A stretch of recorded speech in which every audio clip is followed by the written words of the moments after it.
On February 2, 1848, the Treaty of Guadalupe Hidalgo ended the Mexican-American War and granted the United States enormous new territories in the West.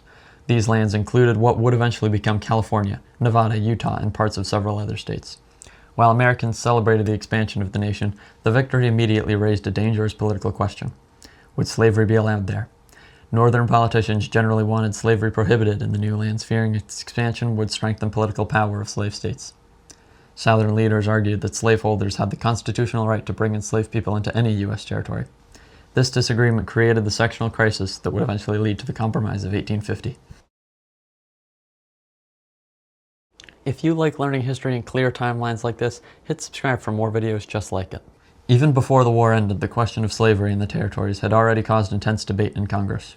In 1846, Congressman David Wilmot introduced the Wilmot Proviso, a proposal that would ban slavery in any land acquired from New Mexico. Although it repeatedly passed in the House of Representatives, it repeatedly failed in the Senate. The controversy surrounding the Wilmot Proviso demonstrated how deeply divided the nation had become over the issue of slavery.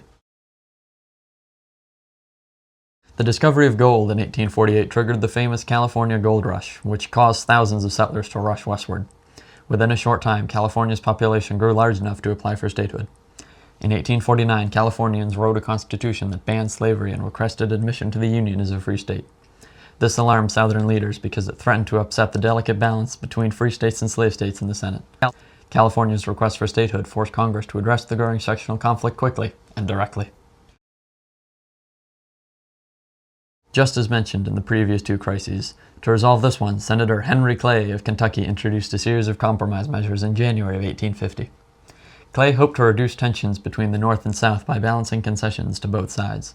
His plan proposed admitting California as a free state while organizing the territories of Utah and New Mexico without immediate restrictions on slavery.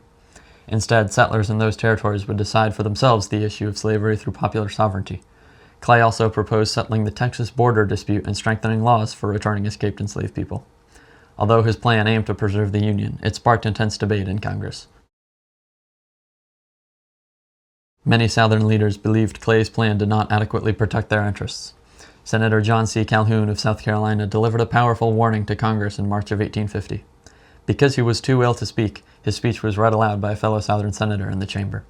Calhoun argued that the South was being politically oppressed by the North and that the balance of power between regions was collapsing. He warned that if Southern rights were not protected, the South might be forced to leave the Union. His speech reflected growing fear among Southern leaders that their influence was declining. These warnings foreshadowed an argument that would later justify secession. Another key voice in the debate was Senator Daniel Webster of Massachusetts. In his famous 7th of March speech, Webster urged Americans to put the preservation of the Union above sectional conflict. He argued that compromise was necessary to prevent the country from collapsing into war. Although Webster personally opposed slavery, he supported parts of Clay's compromise plan to maintain national unity. President Zachary Taylor initially opposed Clay's compromise plan. Taylor believed California should be admitted as a free state without any concessions to the South. His opposition created a major obstacle for supporters of the compromise in Congress. However, Taylor unexpectedly died on July 9, 1850. Vice President Millard Fillmore became president and supported the compromise proposals. Fillmore's backing helped the legislation gain momentum in Congress. This sudden change in leadership played a major role in allowing the compromise to move forward, although it likely wouldn't have had Taylor survived. Senator Stephen A. Douglas of Illinois played a crucial role in passing the compromise. Instead of presenting Clay's proposal as a single large bill, Douglas divided it into several smaller bills. This strategy allowed members of Congress to vote separately on each issue. By doing so, lawmakers could support the parts they favored while rejecting others. The approach made it easier to build shifting alliances in Congress. Douglas's political strategy ultimately helped push the compromise legislation through both houses of Congress. During September of 1850, Congress passed a series of laws collectively known as the Compromise of 1850. California was admitted to the Union as a free state, while the territories of Utah Territory and New Mexico Territory were organized with popular sovereignty. Congress also settled the border dispute involving Texas and abolished the slave trade, though not slavery, in Washington, D.C. However, one of the most controversial parts of the compromise was the Fugitive Slave Act. This law required citizens in free states to assist in the capture and return of escaped enslaved people. Many Northerners strongly opposed the law and began resisting it. Although the compromise temporarily reduced tensions, it failed to resolve the deeper conflict over slavery. The Fugitive Slave Act angered many people in the North and strengthened the abolitionist movement.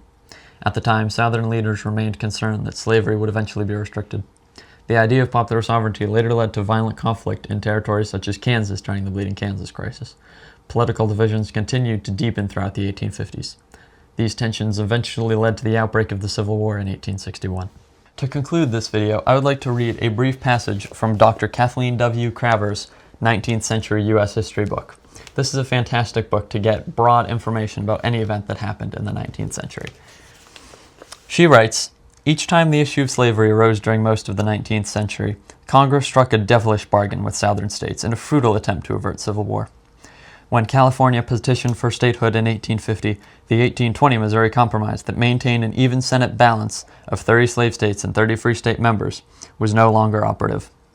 Southern senators such as John C. Calhoun and Jefferson Davis either openly proposed or spoke of a secessionist movement and the formation of two national governments. In its hour of need, the Senate turned to the great compromiser, Henry Clay of Kentucky, who introduced 5 resolutions that were altered by the Senate in later debate.